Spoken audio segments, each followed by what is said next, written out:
Good evening, ladies and gentlemen, and welcome to this edition of Facts and Realities of Education.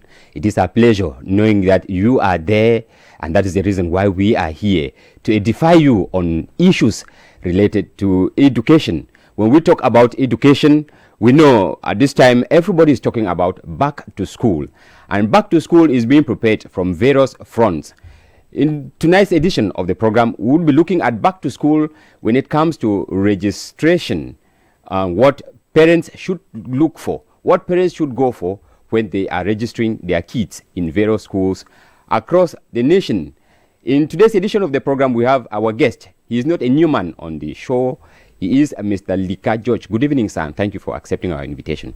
Good evening, and thank you for the invitation, and welcome to the televiewers of DBS TV.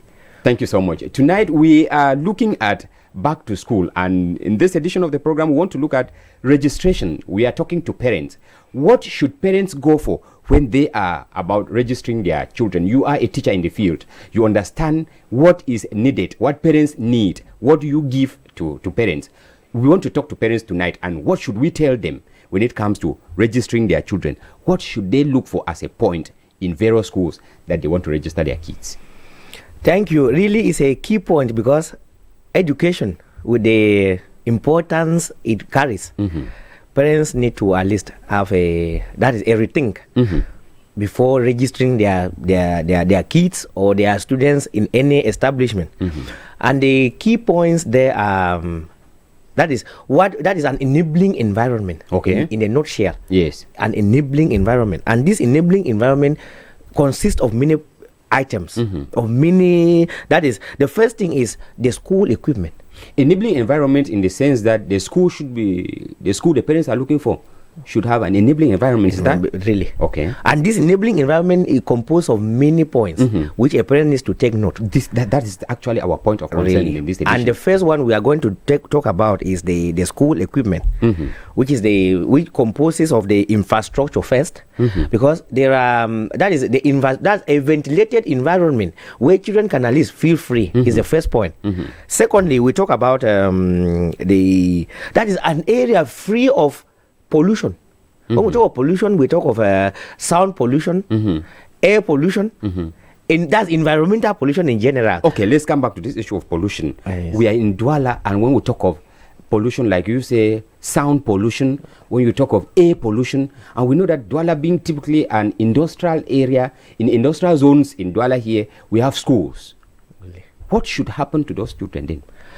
Yes, we are talking about an enabling environment. What should be? What should be? Okay. And I want to say that the first point, as I said, is that's the first point that goes with that enabling environment is first. That is just go even naturally where we talk of a flood-free area. A flood-free area where a parent will not have any problem as far as bringing the child to school during the rainy periods. Okay. That's the first issue. Secondly, an environment where there will be no noise that will be distracting people. Secondly, an area where there will be no sound, that is the air pollution. That children will sit in class and then might be there is noise. there is even frying of oil somewhere that will make the people to concentrate in trying to do away with that rather than what they are supposed to at least trapped as far as education is concerned. In that concept, then that's what I'm saying. In that concept, then parents in Douala would actually be in a dilemma, because these are daily, things that we live with here in Douala. And that's why a saying goes that many are there, but few can easily be chosen. Okay, so we are saying that there are cases like that where we have cases where they are flood free, they are ventilated, and they are free from pollution. Okay, really. So parents, when you are going to register your child, to get this idea about having an enabling environment that will permit the child, like the teacher is saying, to study in a conducive environment, right? Really? Yes. The second point, proximity. Proximity to? That is accessibility. That is where that is a school where the means of coming or going back to school is accessible. Okay. In that, there are certain areas, there are certain swampy areas here in Douala that we are not supposed to be even inhabited by human beings.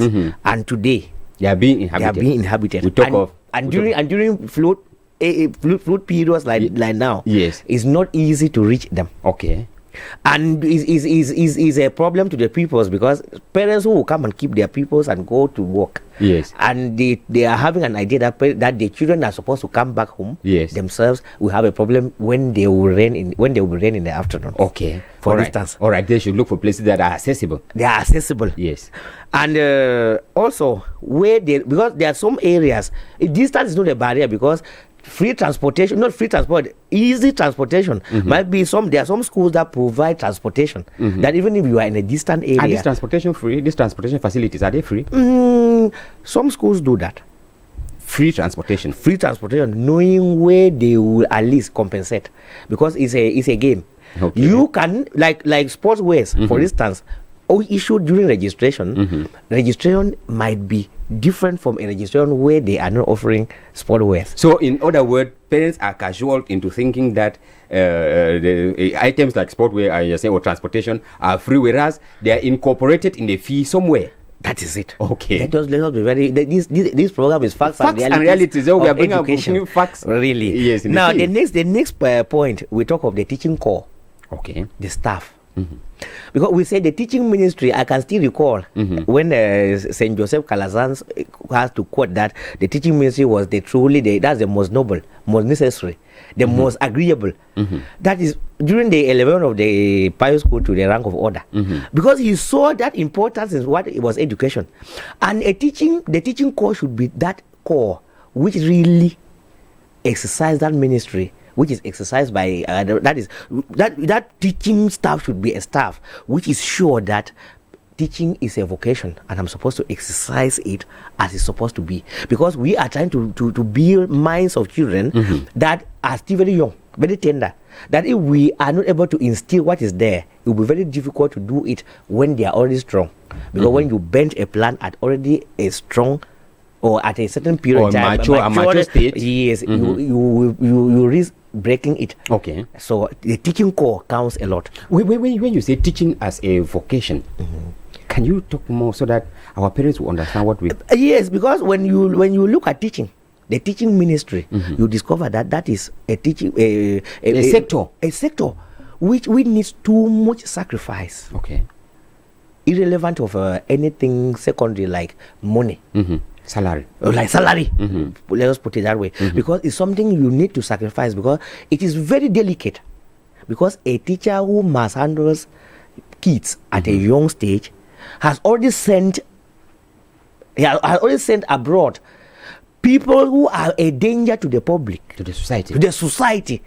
So that's why we say that teaching should be a vocation, where if you are not instilled with it, don't try, because it's very dangerous. Yes, a bit on this point. Yes. Teaching as a vocation. Do we really have such teachers who consider teaching as a vocation this time? Because why I'm asking this question is the other day we were discussing something on the influx of the crisis in the northwest and the southwest regions, and most teachers are coming into nearby cities, Douala, Yaoundé, Bafoussam. And we discovered that there are more teachers who are Anglophone teachers who are already on the field. Are you sure that these teachers would teach as a vocation, not as a means to earn a living? Really, statistics and experience has shown for many years now that there is an influx in the teacher training. Because when somebody has his higher diploma, which is the A levels, and not having anything to do, he will think that he is thinking of teaching, because it's the easiest thing he can at least have at that particular point in time, which is not that, because a teacher is somebody who should first of all know what he is trying to instill in people, and know that that thing doesn't need anything influential like money or whatsoever. And I still believe nowadays that they do exist. They do exist. Let me quote a certain example here. Long ago, you used to see those teachers of mission schools that they used to teach people. That is, a teacher is beating you while crying, but you could not know, and that's why those people they used to send out, they used to succeed, because they were being instilled with what was important. They actually carry what we call integral formation. They form the child mind and spirit and Everything. Everything. But then when you talk about we are talking about facts and realities, and when you touch a point, let's clarify it before we proceed. Really? The crisis that we are in Cameroon, that we are experiencing in the northwest and southwest region, began with teachers. It would appear that they forgot that other aspect of teaching as a vocation. Yes, no. The issue was that the teachers wanted to declare and be very clear about their status. Okay. That in the note here, and if hijackers could have done what they have done, what the consortium of the teacher, what they wanted, or that's to declare the status of the teachers, is not what is being applicable today in the field, because people have hijacked the issue and has turned to a different thing. Okay. Because teachers wanted to. That there should be a declaration as far as their status were concerned. Yes. Now, a teacher is somebody who should be poor because of the sacrifice he or she gives to the peoples. It is strange that having that from a young man who declares that a teacher should be one who is poor. Poor in what context? Poor because he sacrificed his or her all.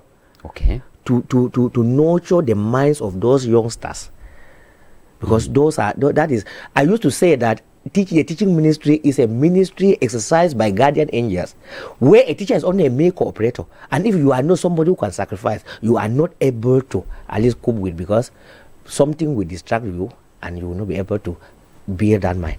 Okay. I'm sorry, we had to go deeper into getting this real understanding of the teaching core that needs to teach.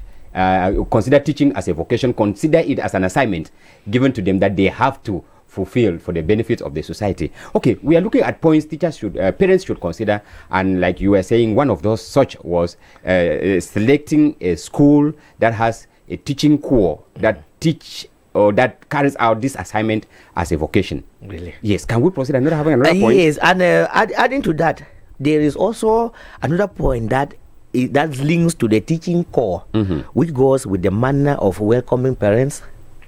That's manner of understanding with parents.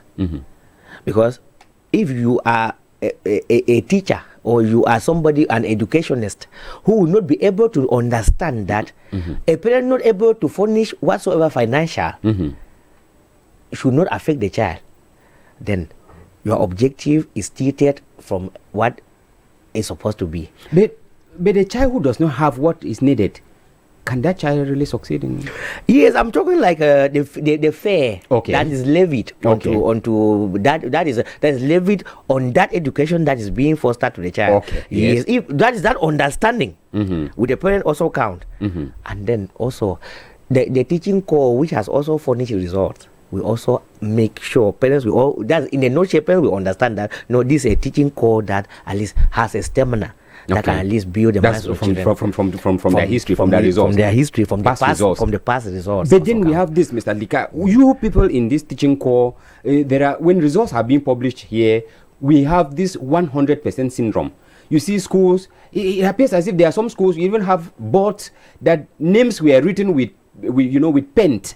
It's not something that you wipe. The same names that you saw last 2 years, this year they just changed 2018, 2019. Now, next year will become 2020, 2019, 2020. And if you're not careful, you see the very names that came up with this 100% syndrome. Do you think that this idea of past results, is it honest? As I earlier said, that a teacher should be a teacher who is vocational.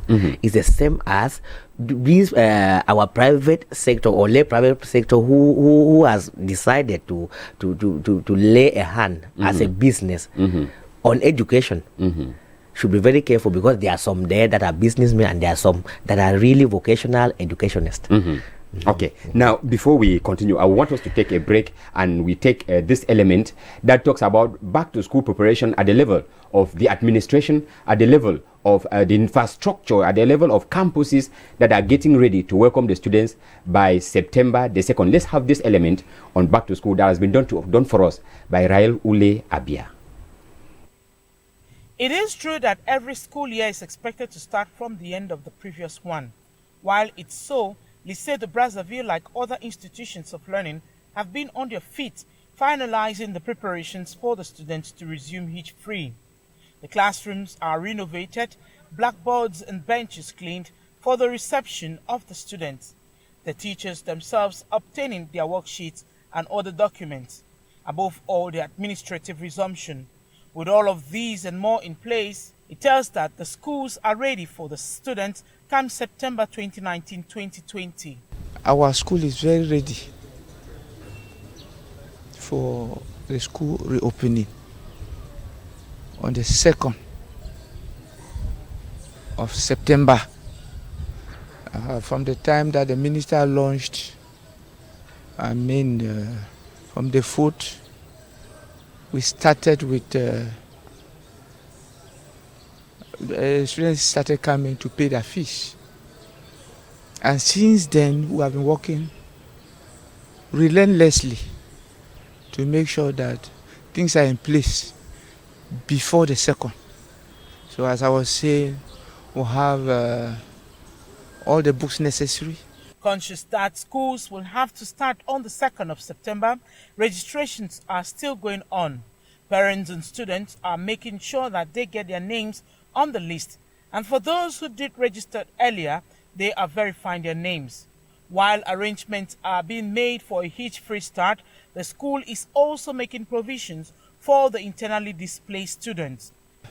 Our IDPs, internally displaced, especially the students, will always reserve places for them. Yes, no matter what happens, anyone who comes will always embrace the students wholeheartedly. From every indication, extra classes are under construction so as to accommodate the increasing number of students. School resumption come September is also for the primary section. At Groupe Scolaire d'Agnès, registrations are ongoing. Teaching staffs are preparing to welcome the pupils, mostly of the nursery section, working on school themes that starts from September. We are trying to reproduce decorations for the beginning of the school year 2019-2020 because we are working according to the school theme, according to the project. So the project for the first month, which is September, it always deals on the school environment and things concerning the school. So as we are here right now, we are trying to see how we can do decorations like school bags, a school campus, chalk, ruler, and even tables. So those are the things we use in school, and we have to make the children to know that when we talk of school and school environment, it deals with all those things. So that's what we are trying to do now. The classrooms are cleaned, the walls painted, and chairs arranged in order. In the economic capital Douala, everything seems set for the 2019-2020 academic year to kick off. And in that report, like we saw, schools are they are tidying up to make sure that parents, like you were saying, that they have a conducive atmosphere, like that teacher was explaining there. They are preparing everything, making sure that the environment looks attractive, especially for the nursery kids who, for some of them, who will be making their first steps into the education world. Mr. Lika, how do you evaluate that report? Yes, that is the orientation. Okay. Because when you see teachers, first of all, are being orientated, because they need to be orientated so that they should be able to orientate the kids they will be welcoming come September 2nd. Okay. Actually, all right. Then for time constraint, let's look at other issues. I want to talk of something like discipline. Does it have a factor to play? Yes, I wanted to have some few points to still mention concerning the enabling environment. We talk of the financial demands too of an establishment. Okay. Yes, when they are minimal in this our disturbing period, parents at least you will be able to at least attract them. But are we not given the influx of those from the northwest and southwest region, like that principal was saying? Are you not sure that they will be overcrowded? That the classes will not be overcrowded? The issue is that the Anglophone, because another point I wanted to talk here was the level of bilingualism in the schools. Because you discovered that for the past few years, bilingualism has been the key point in almost all schools now are Groupe Scolaire Bilingue. And when you look, you discover that raised population had not yet been. Okay. So mean that we want to feel and think that the spaces provided for the Anglophone subsystem here in Douala. It's not yet. You cannot say it will be overcrowded. Okay. Really. Okay. So we hope that our IDPs, like that principal was saying, that they will at least find a place to study. They should not miss again the third year. Now we were talking about discipline. Yes, the level, because the issue is that a child who is morally not well brought up is a replica of a devil. Actually. Because charisma without morality, Yes. you resemble a devil. Actually. Yes, so I think parents nowadays, they know what when a child is morally or is badly brought up, what happens. So a school that has been able to instill a certain level of discipline on children, that when a child comes out from there, it is being seen in him or her. At least it attracts parents no matter the financial situation. Okay, but I wanted to find out from the number of students that they will have, the enrollment in the school.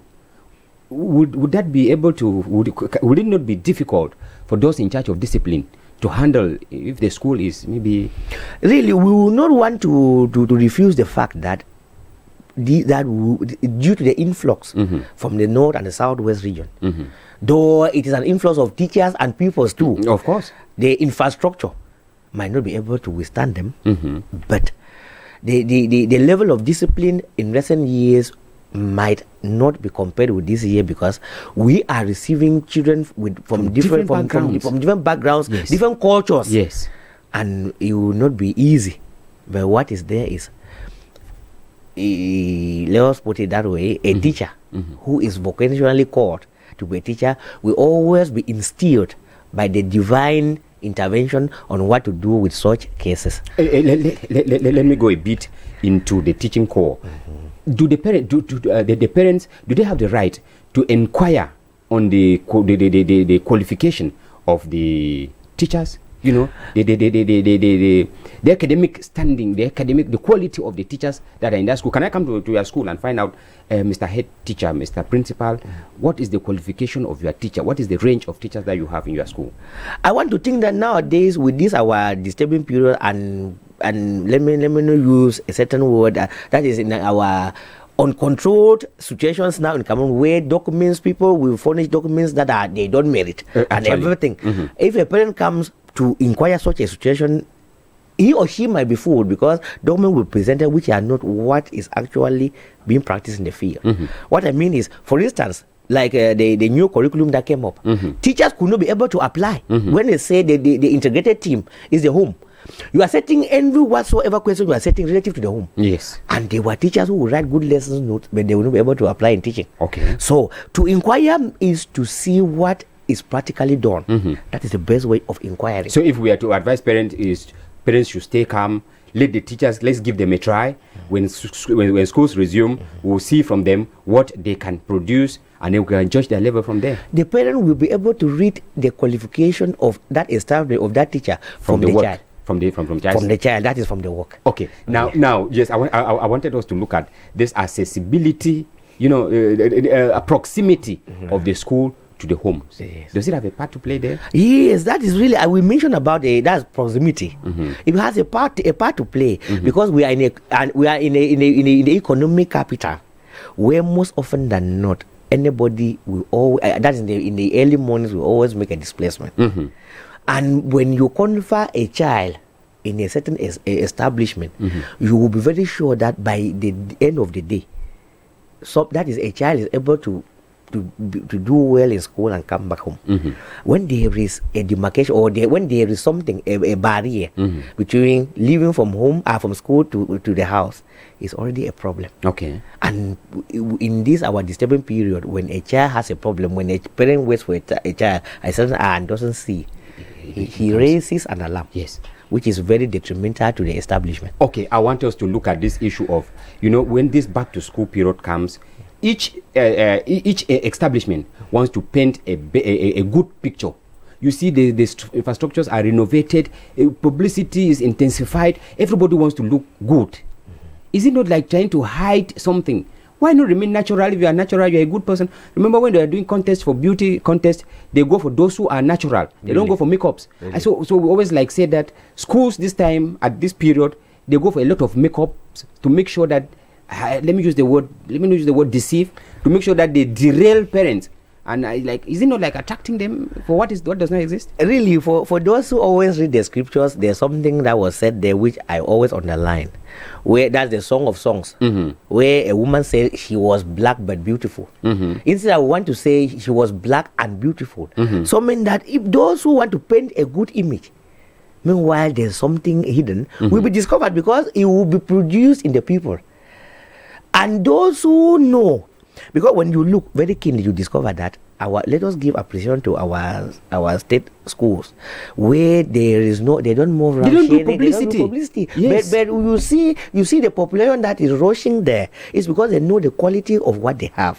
When you do so much publicity, there is something. There will be an unanswered question. When you are able to know and believe in yourself that no, I'm capable of doing this, it will be proven by your work. Not by so much publicity, decoration, and whatsoever. Because a school, when we talk about an enabling environment to foster education to people, is not a well-decorated environment, but what teachers are able to impact, they're able to instill in those empty minds, those young plants that are growing, that they should be able to at least be useful in a society. Okay, while the technical department should be signaling to us that we are running out of time, if you were to talk to your, maybe in just less than 1 minute, because our time is almost up, if you were to talk to your colleague teachers or those educational authorities who are at the other end to receive parents, yes, what would be the advice that you would give them to make sure that they break even, that they are not too hypocritical, they are not too, sophisticated, not too artificial? What would you tell them? Yes, in a few minutes, as you have said, I will tell them that this call, this mission, or this ministry is I call it the unscrupulous will of the Almighty. Okay. Because there's nobody who will always wish to be poor. And I will tell my colleagues that when you are called on this unscrupulous will of the Almighty, sacrifice everything. Because anybody who sacrifice and take care of those young, growing kids will never go empty-handed at the end. Thank you. Anybody who sacrifices to take care of these young minds will never go empty-handed at the end. It is with that, ladies and gentlemen, that we are drawing the curtains in today's edition of the program. Ms. Alika, it was our pleasure having you on this edition of the program, and we wish that when we will knock at your door next time, you will have the time to be with us again and talk on issues concerning education. It was my pleasure to sharing the ideas about this teaching ministry, of which I am called as a vocational teacher. It is facts and realities of education. Today's edition that is coming to an end, ladies and gentlemen. Keep watching programs here on DBS television. We will be back again to next week when we will be looking at other issues in relation to back to school. By next week, classes would have begun, and then we would now look at issues in relation to effective takeoff of schools in our country nationwide. Have a blessed evening. Good night.